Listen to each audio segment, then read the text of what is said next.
It's my pleasure to have Minister Lavrov here with us today again at Raisina. So time is short, so we'll cut quickly to the chase. And I'm asking this question as someone from India. In India, often we say that, we live in a very troubled neighborhood. We do not choose the friends and allies our partners make, or our neighbors make. You do not use... We do not choose. The sound is not very clear. You do not choose. No country has the choice of what friends or allies its neighbor is going to make. And they can be sometimes uncomfortable allies and friends. But we don't go to war over it. Now, what is it that leads Russia into this long, protracted war about NATO expansion? Well, I assume that the people who assembled here, they are political scientists. They are interested in following the international developments. And if this is the case, then for the last 20-some years, they should have understood the reasons why we are concerned about the Western policy towards Russia very well. Yesterday, I think, the French ambassador to Israel, who was personally participating in the discussions between the Western leaders and Gorbachev, he confirmed that there was a commitment not to expand NATO. And then he added, but this does not mean that Russia is right in what it is doing in Ukraine. But between the lie about not expanding NATO and the events which started 1 year ago, there were so many developments which you cannot overlook. The lies continued, including the lies not about some oral promises, but about some commitments on paper. In OSCE, Organization of Security and Cooperation in Europe, during a summit in Istanbul in 1999, the political declaration was signed by the presidents and the prime ministers, which said security is indivisible, and the OSCE participants are all committed to equal and indivisible security. Then they stated that each country is free to choose alliances, but in doing so, no country can strive to strengthen its security at the expense of the security of others. And then another principle was signed by the presidents and the prime ministers, according to which no country and no organization in the OSCE region can pretend to dominate militarily. If you read it again, it's clear that NATO violated all these commitments. By the way, it was in 1999, and then it was repeated in 2010 at another OSCE summit in Kazakhstan. And when we started to ask questions, guys, you committed yourself not to increase your security at the expense of our security, can you stop expanding NATO? They said, well, this is just political commitment. But Minister, what wait does a second, the war achieve? wait a second. Look, if you ask the question which I'm trying to answer, that means that you don't know what I'm telling you now.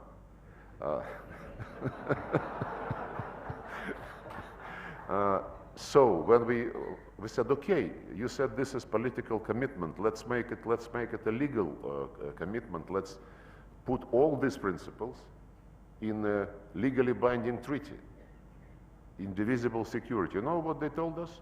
They said, legally binding guarantees of security can only be obtained inside NATO. Just looking into our face. We told them, look, President Obama signed this particular paper. Well, this is political commitment, forget about this. And then there was another legally binding commitment, the resolution of the Security Council, which endorsed the Minsk agreements. It was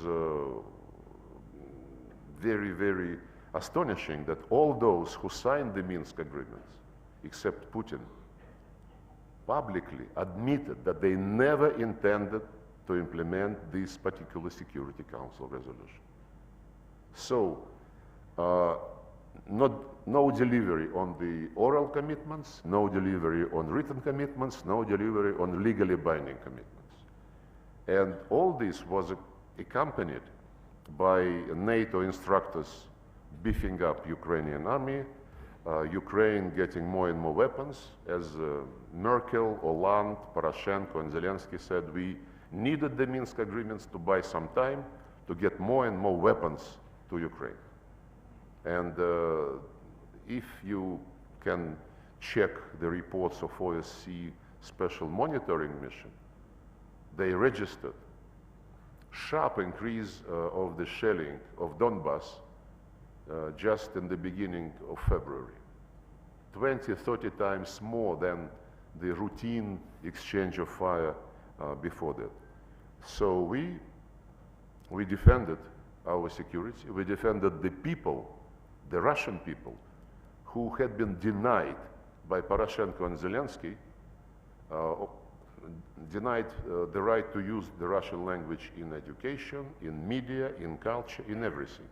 If you check the Ukrainian legislation passed after the coup brought to power this neo-Nazist regime, they legally canceled everything what has to do with the Russian language.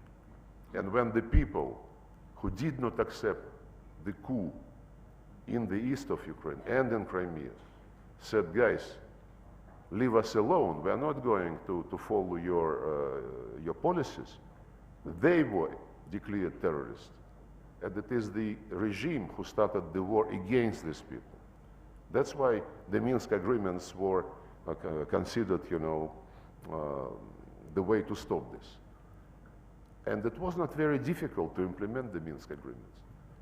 It was about the special status for a small part of the east of Ukraine, much smaller than the territory which is controlled by the Russian army now, much smaller.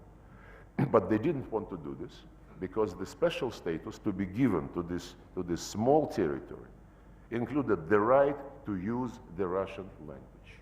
And this in itself was considered a taboo by the Nazists who took the power in Ukraine through a coup.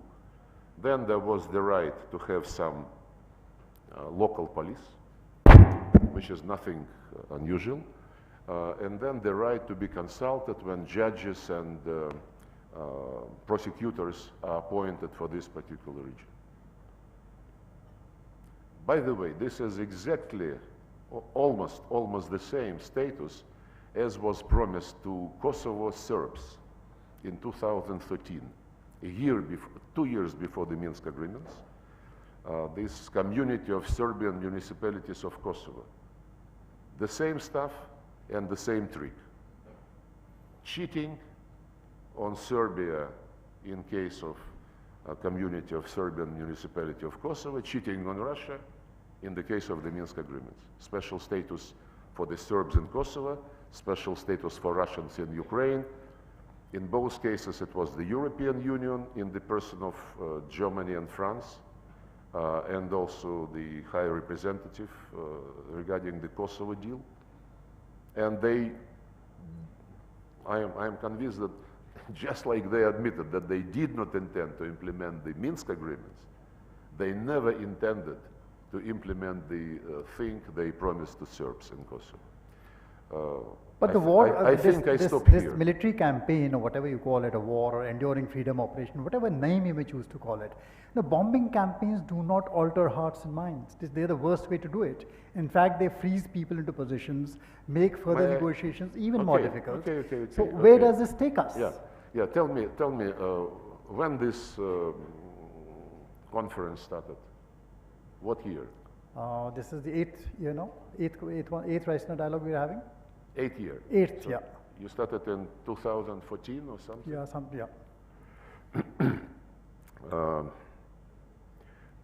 Have you been interested during these years what is going on in Iraq, what is going on in Afghanistan?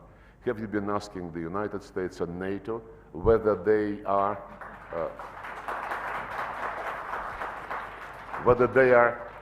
certain of what they are doing? When they now Scholz, Baerbock, Macron and others say this is the first time when the OSCE Helsinki Final Act is being violated. They don't remember about 1999 when Serbia was bombed, when Joe Biden, being a senator at that time, he was bragging that 1 year before the bombing of Serbia, I promoted this approach. And I believe that we have to bomb them out into peace. When Iraq was ruined as a state, after Colin Powell showed a vial with some powder, and then a few years later, Tony Blair said, yes, it was a mistake. What to do? No, but that is a lesson which needs to be learned. Wait a second. If you believe that the United States has the right to declare a threat to its national interest any place on earth, like they did in Yugoslavia, in Iraq, in Libya, in Syria, 10,000 miles across the Atlantic Ocean, and they have the right to do so, and you don't ask them any questions. And Russia, not just overnight, like they did in Iraq and elsewhere, but for more than 10 years, warning them, guys, you are doing something which is going to be very bad. But I think the question has been asked. One second. Not across the ocean, but just on our borders, on the territories where the Russians lived for centuries and centuries and centuries. So, if it is not a double standard, then I am not a minister, you know. The question has been asked, and the experience in Iraq, Afghanistan, everywhere has been that it does not make sense to get into these long protracted wars to defend these kinds of interests. US did not succeed. Why do you think Russia will succeed? Well, you being the head of such distinguished audience, I fail to understand why you don't understand. It is. No, my simple question, Minister, is what is the end game? It is the war against everything Russian in Ukraine. Can you imagine that for example, in Ireland, they canceled the English language, or in Belgium they canceled French, or in Switzerland they canceled German? Can you, or in Finland they canceled Swedish? Can you even imagine this? Of course not. But nobody lifted a finger, not the small one, not the middle one, when the Russian language was totally cancelled in Ukraine. We have been knocking on all these doors. OSCE, Council of Europe, guys, why don't you say something? Why don't you tell them to behave? And during all these 8 years, I don't recall that your conference was addressing this problem. See, the question everyone asks here, and that's what comes from the other side is, oh, the end to the war is simple. If Russia stops fighting, the war ends. And then perhaps there can be negotiations. Is there some end game which you are playing or the other side is playing? Where does this all take us? See, countries in the region are aghast at what is happening. They're affected by what is happening. Food, fertilizer, energy. Countries of the region are affected not by what we are doing in Ukraine. They're affected by the reaction of the West to what we are doing in Ukraine after we had warned them for decades, you know, that they should stop this expansion of NATO and pushing arms into Ukraine to prepare them for the war against us. I just participated yesterday in the G20 ministerial, and our Western friends were shouting in the microphones, Russia must, Russia must, Russia must, and all the developing delegates, they were also saying, you know, we want to stop the war when Russia is ready to negotiate. If you are really interested in politics and in the root causes of this particular situation, then you would know that Biden, Blinken, Stoltenberg, Borrell repeatedly stated that Russia must be defeated on the battlefield. Russia must suffer strategic defeat. And this, they say, is existential for the West in the context of global domination. It's a very blunt admittance, I would say. So both sides, the way I look at it. One second. And the entire G20 was only about what to do with Ukraine and the final declaration, can we have it or not. I asked the Indian friends and the Indonesian friends who were cheering the G20 and those who were cheering G20 before Indonesia for all these long years, whether G20 ever reflected in those declarations situation in Iraq, in Libya, in Afghanistan, or in Yugoslavia, because G20 was formed in 1999 at the level of ministers of finance and central bank directors. And in 2008 it became Summit G20. Nobody was giving a damn about anything except finances and macroeconomic policies, which G20 was formed for.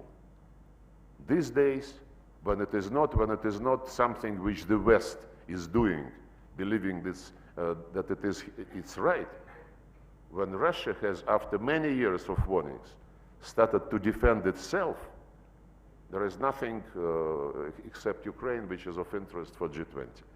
It's a shame. It's a shame, and this policy would fail. If they say this is existential for them, it is existential for us.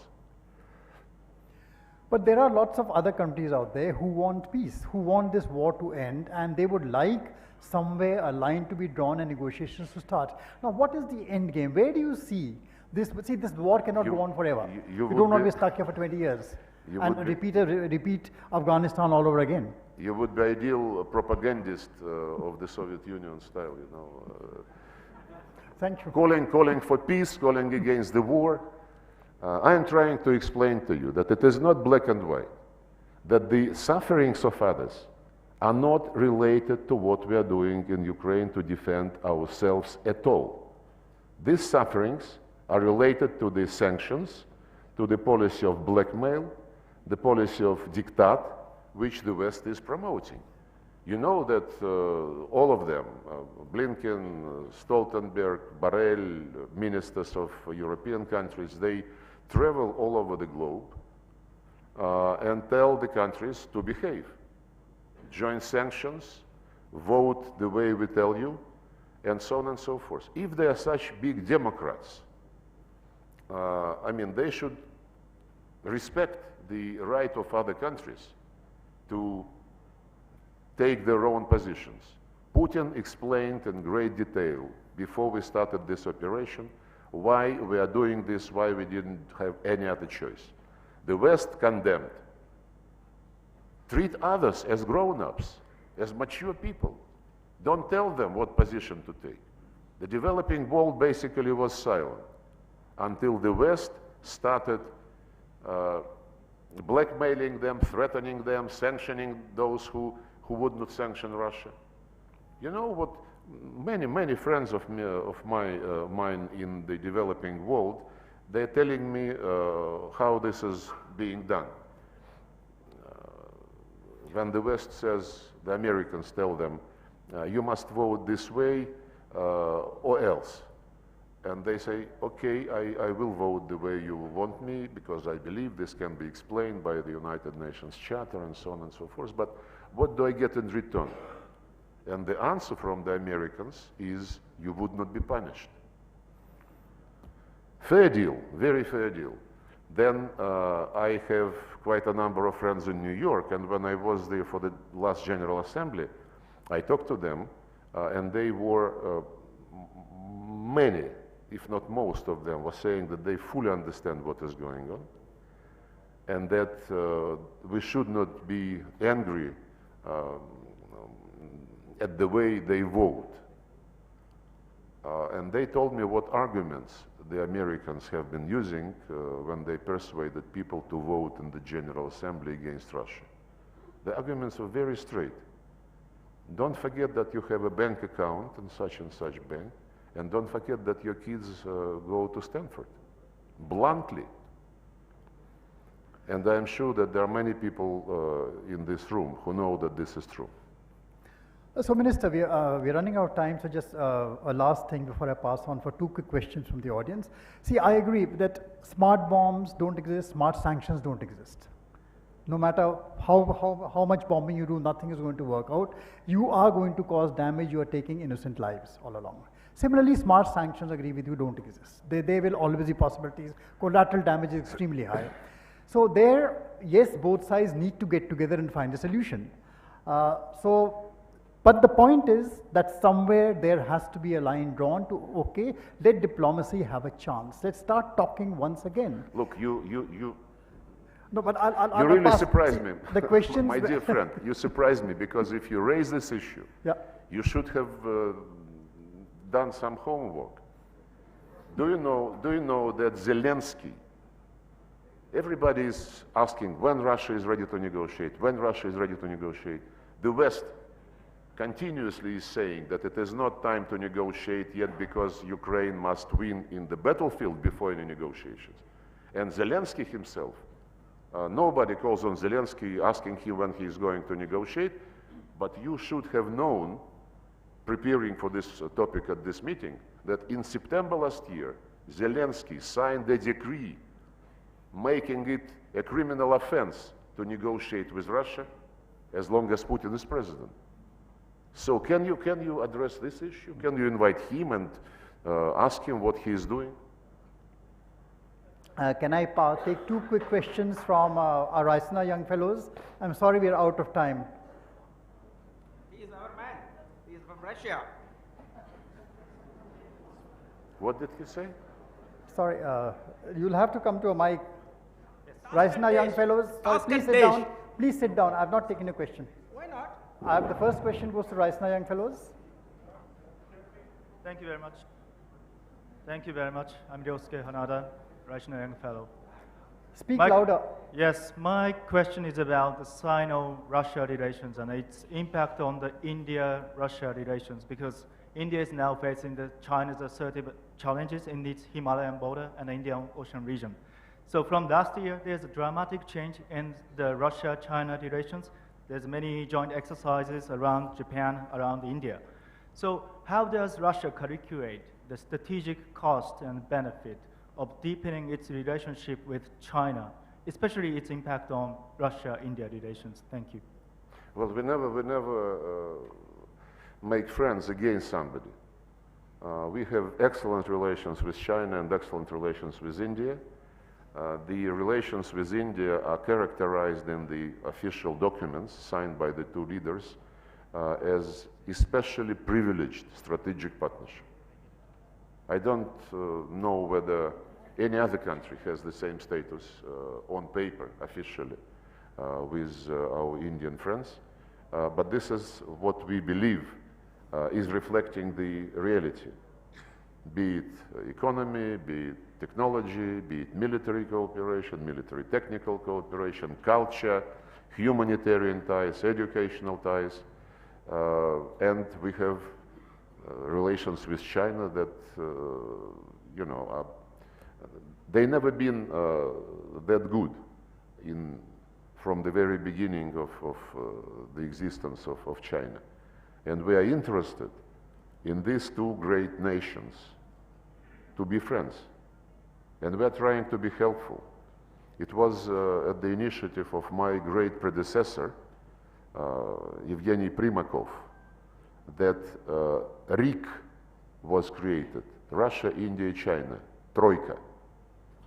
He initiated this, and this was the beginning of the process which eventually culminated in BRICS formation, and now BRICS is very popular among about 24 countries who would like to join. But the momentum was ensured by the decision to create this troika, Russia, India, China. And you might not hear about this as much as of BRICS, but this troika continues to function. We met last year, and we are going to meet this year again at the ministerial level. I think it would be 21st or 22nd meeting already. Experts in economy, in trade and technology also meet. Think tanks people meet regularly. They were supposed to meet actually sometimes this spring, but then our Indian colleagues asked for some postponement. My feeling is the more they meet, the better. And RIC is a platform for India and China in our presence, because they might not feel themselves comfortable being one-on-one all the time, you know, to find some additional common grounds. BRICS is another platform. And of course, we strongly supported India joining Shanghai Cooperation Organization, including from the point of view of providing another place where India and China can cooperate together and can look for some common solutions. So, and we will continue this policy. We never engage in playing any country against any other country. And this is, unfortunately, what is being tried by some other outside players in the context of so-called Indo-Pacific strategies, in the context of AUKUS, in the context of using Quad, not for economic purposes, but trying to militarize Quad. The idea promoted by our American friends of ASEAN plus Quad is openly aimed at ruining East Asia summits. In other words, it would be East Asia summits minus China and minus Russia. These are the questions which I believe you should address more openly and honestly.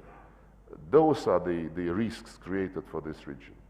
Russia would always be in favor of bringing people together, like we do in many other countries.